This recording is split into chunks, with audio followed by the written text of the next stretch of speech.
નડિયાદના સંતરામ મંદિર લાખો દીવડાઓથી ઝળહળી ઉઠ્યું હતું। સંતરામ મહારાજની સમાધિને ભક્તોએ નમન કર્યું હતું। સંતરામ મંદિર સામાજિક પ્રવૃત્તિઓ માટે ખૂબ જ પ્રખ્યાત છે અને એમાં પણ કાર્તિકી પૂર્ણિમાનું સંતરામ મંદિરે અનોરું મહત્વ રહેલું છે। આ મંદિરમાં મહાસુદ પૂનમના દિવસે મેળો પણ ભરાય છે। નડિયાદના સંતરામ મંદિરમાં 1,11,111 દીવડા કરવામાં આવ્યા હતા। આ દીવડાઓથી મંદિર પરિસર ઝગમગી ઉઠ્યું હતું। જ્યોત સ્વરૂપ સંતરામ મહારાજની સમાધિને દેશ વિદેશથી આવનાર ભક્તોએ નમન કર્યું હતું। નડિયાદમાં આવેલા અને આસ્થાના પ્રતીક સમાન સંતરામ મંદિરમાં દર વર્ષની જેમ પરંપરાગત રીતે 1,11,111 તેલ અને ઘીના દીવડા કરવામાં આવ્યા હતા, જેથી મંદિર પરિસર ખૂબ જ ઝગમગી ઉઠ્યું હતું। સંતરામ મંદિર જરૂરિયાતમંદોને મદદ કરવા માટે અને અન્ય સામાજિક પ્રવૃત્તિઓ માટે પ્રખ્યાત છે।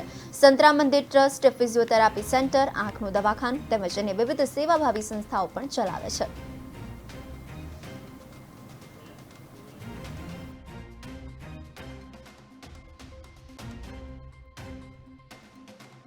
આપણા મંદિરમાં ઘણા વર્ષોથી તેલ અને ઘીના દીવા આખા મંદિરની પરિસરમાં કરવામાં આવે છે।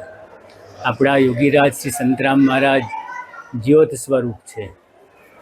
મહારાજશ્રીની વાણીમાં લખેલું છે, અક્ષરાતીત અલખ ધની આપ અખંડ અવિનાશ, પરમ પુરુષ પરમાત્મા પૂરણ જ્યોત પ્રકાશ,